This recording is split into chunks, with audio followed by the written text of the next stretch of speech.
Hello viewers, আসসালামু আলাইকুম। আশা করি আপনারা সবাই অনেক ভালো আছেন।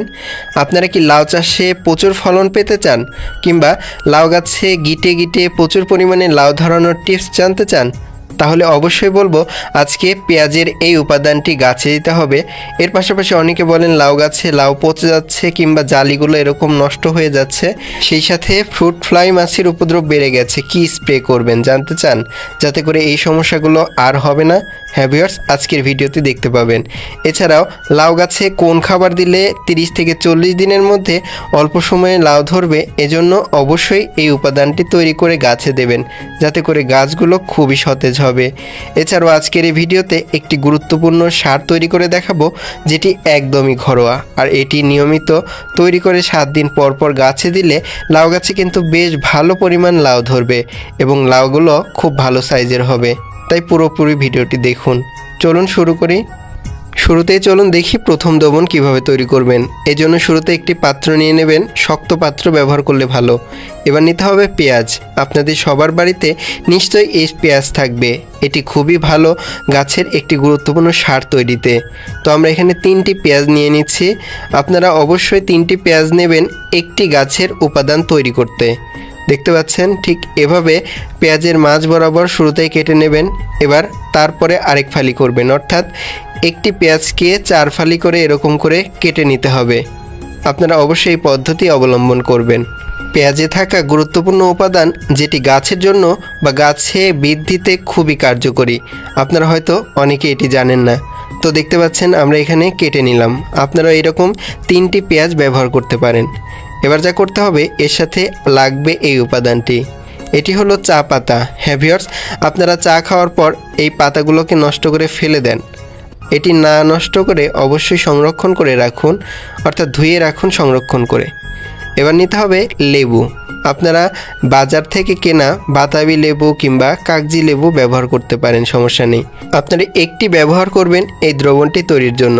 দেখতে পাচ্ছেন শুরুতেই চাকু দিয়ে সুন্দর করে এরকম কেটে নিতে হবে। আর আপনারা অবশ্যই এটাকে ছোট ছোট কুচি কুচি করে কেটে নিতে পারেন, সমস্যা নেই। আর আপনারা চাইলে লেবুর রসটাও ব্যবহার করতে পারেন, তবে আমরা এই পদ্ধতিতে ব্যবহার করলে সারটি কিন্তু বেশ কার্যকরী হবে, আর এই সারটি বেশ কিছুদিন সংরক্ষণ করে রাখা যাবে। তো এই উপাদান 3টি নিতে হবে। এবার যা করবেন, একটি পাত্র নিয়ে নেবেন। দেখতে পাচ্ছেন, এবার এই পাত্রের মধ্যে হালকা উষ্ণ গরম পানি দিয়ে নেবেন, অর্থাৎ কুসুম কুসুম গরম পানি ব্যবহার করতে হবে। এবার 250 মিলি পানির মধ্যে হবে এই 3টি উপাদান। দেখতে পাচ্ছেন শুরুতেই এখানে 2 চামচ পরিমাণ চা পাতা নেওয়া হয়েছে। আপনারা এটি দিয়ে দেবেন। এটি খুবই কার্যকরী, গাছের জন্য নাইট্রোজেনের উৎস হিসেবে কাজ করে। এবার এই লেবু কুচি করা অংশ দিয়ে দিতে হবে। দেখতে পাচ্ছেন, এভাবে দিয়ে দেবেন। এবার এই পেঁয়াজের টুকরাগুলোকেও দিয়ে দিতে হবে। আপনারা আমান করে পেঁয়াজের খোসা সহকারে অবশ্যই কাটবেন, এটি কার্যকরী। তো এবার 3টি দেওয়া হয়ে গেলে সুন্দর করে কিছুক্ষণ নাড়াচাড়া করান। যেহেতু মৃদু উষ্ণ গরম পানি, তাই দেখতে পাবেন কালারটা পরিবর্তন হচ্ছে সাথে সাথে। এটাকে 1 রাত ভিজিয়ে রাখুন। 1 রাত পর দেখতে পাবেন ঠিক এই অবস্থা, অর্থাৎ পেঁয়াজের খোসাগুলো অনেকটা এরকম কুঁচকে গেছে, লেবুগুলো এরকম সিদ্ধ হয়ে গেছে কিছুটা। তো এবার খুব সুন্দর করে কিছুক্ষণ নাড়াচাড়া করান। এটা কিন্তু ইনস্ট্যান্ট সার। তো এবার যা করতে হবে, এবার আরেকটি পাত্রের মধ্যে এই সারটিকে সুন্দর করে ছেঁকে নিতে হবে।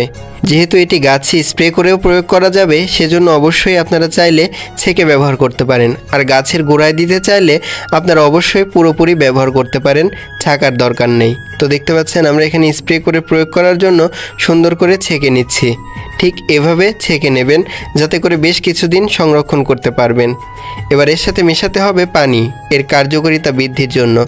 এজন্য আপনারা অবশ্যই 1 টাইম গ্লাসের 3 গ্লাস পানি মেশাবেন এই 250 মিলি দ্রবণের জন্য। দেখতে পাচ্ছেন 250 মিলির জন্য 600 মিলি পানি এর সাথে অ্যাড করে দিচ্ছি। আপনারা 500 মিলি পানিও অ্যাড করতে পারেন। দেখতে পাচ্ছেন এভাবে অ্যাড করে এটাকে সুন্দর করে নাড়াচাড়া করাতে হবে। আপনারা খুব সুন্দর করে কিছুক্ষণ এরকম নাড়াচাড়া করান, যাতে করে দ্রবণের কার্যকারিতা বেড়ে যায়। তো আপনারা খুব সহজে এটি তৈরি করে ফেললেন। এটি কিন্তু গাছে দিলে বেশ কার্যকরী, এটি গাছের গোড়ায় প্রয়োগ করা যায়।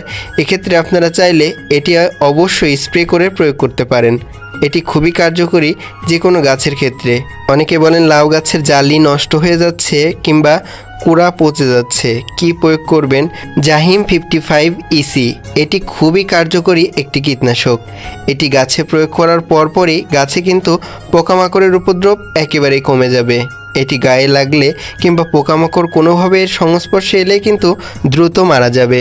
এটি বহুমুখী একটি কীটনাশক, এতে ক্লোরোপাইরিফস ও সাইপারমেথ্রিন থাকায় খুবই কার্যকরী। এছাড়াও লাউয়ের ফলন বৃদ্ধিতে এটি প্রয়োগ করবেন। প্রথমে কিছু ছোট মাছ নিয়ে নিতে হবে, এবার নিতে হবে কিছু পরিমাণ পেঁয়াজ। দেখতে পাচ্ছেন, আপনারা পচা মাছ ব্যবহার করতে পারেন। এবার এই পেঁয়াজগুলোর সাথে নিয়ে ট্রাইকোডার্মা দিয়ে দিতে হবে, অর্থাৎ ট্রাইকোডার্মা পাউডার। এবার দিতে হবে একটি ভিটামিন সি ট্যাবলেট। তো দেখতে পাচ্ছেন এই তিনটি উপাদানই কিন্তু একদমই জৈব, আর এটি খুব সুন্দর করে মিশিয়ে ফেলবেন। অনেক সময় মাছ নষ্ট হয়ে যায়, ফ্রিজ থেকে বের করে আপনারা এই পদ্ধতি ব্যবহার করতে পারেন। এবার এটাকে অবশ্যই রেখে দিতে হবে 30 দিনের জন্য। দেখতে পাচ্ছেন খুব সুন্দর করে পলিথিনে আটকে বায়োরোধী করে 30 দিন রেখে দিন। 30 দিন পর যদি দেখায়, দেখতে পাচ্ছেন ঠিক এরকম পচে যাবে এবং গুরুত্বপূর্ণ সার তৈরি হবে। এটাকে অবশ্যই একটি বয়ামের মধ্যে রেখে দিন, না হলে কিন্তু অনেকটা গন্ধ হয়ে যায়। তবে ট্রাইকোডার্মা থাকার কারণে পচাটি কিন্তু ভালো থাকে এবং অতটাও গন্ধ হবে না। আপনারা চাইলে এর সাথে সামান্য একটু লেবু অ্যাড করে দিতে পারেন। এছাড়াও লাউয়ের কড়া বা জালি পচা রোধ করতে সকাল 8টার আগে কিংবা বিকাল 4টার পরে পুরুষ ফুল বাছাই করুন। দেখতে পাচ্ছেন পুরুষ ফুলের গোড়ায় কিন্তু কোনো লাউয়ের জালি থাকে না। লাউয়ের পুরুষ ফুল বাছাই করে এর পাপড়িগুলোকে সুন্দর করে এরকম ছিঁড়ে ফেলুন। দেখতে পাচ্ছেন, আর ভিতরের যে অংশটি এটি হলো পুংদণ্ড, এটি যেন কোনো ক্ষতিগ্রস্ত না হয় সেটি লক্ষ্য রাখুন। দেখতে পাচ্ছেন এটি হলো স্ত্রী ফুল, স্ত্রী ফুলের গোড়ায় ছোট লাউ থাকে। এবার হ্যান্ড পলিনেশন করার ক্ষেত্রে এই পুংদণ্ডটি স্ত্রী ফুলের গর্ভাশয়, অর্থাৎ এই যে হলুদ অংশে এরকম 2 থেকে 3 সেকেন্ড ঘষুন। দেখতে পাচ্ছেন, আমরা এখানে সুবিধার জন্য আপনাদের দেখিয়ে দিচ্ছি। এভাবে ঘষতে থাকুন, পারলে 10 সেকেন্ডও ঘষতে পারেন। ঘষলে কি হবে, কৃত্রিম পরাগায়ন হয়ে যাবে, এতে লাউ টিকে যাবে।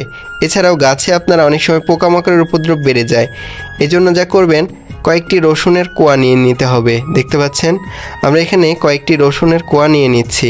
রসুনের কোয়া কিন্তু খুবই কার্যকরী পোকামাকড় বা বিভিন্ন রকম রোগ ব্যাধির হাত থেকে গাছকে রক্ষা করতে। তো দেখতে পাচ্ছেন ঠিক এভাবে রসুনগুলোকে ছিলে নিতে হবে। এবার হামাম দিস্তায় বা পাটায় সুন্দর করে এরকম বেটে নিতে হবে কিংবা ছেঁচে নিতে হবে। এভাবে ছাঁচা হয়ে গেলে সামান্য একটু পানি দিয়ে নেবেন আবার, যাতে করে খুব ভালো হয়। এক্ষেত্রে আপনারা চাইলে ব্লেন্ডারও ব্যবহার করতে পারেন, তবে ব্লেন্ডারের ক্ষেত্রে আমি বলবো এভাবেই করুন। করা হয়ে গেলে এটাকে সুন্দর করে আরেকটি পরিষ্কার পাত্রে ছেঁকে নিতে হবে। দেখতে পাচ্ছেন রসুনের যে এক্সট্রাক্ট সেটি যেন থাকে। এবার 1 চামচ পরিমাণ এই যে সরিষার তেল দিয়ে দিতে হবে এবং 1 চামচ পরিমাণ যে কোনো শ্যাম্পু এর মধ্যে দিয়ে দেবেন। দেখতে পাচ্ছেন এখানে সানসিল্ক শ্যাম্পু ব্যবহার করা হয়েছে।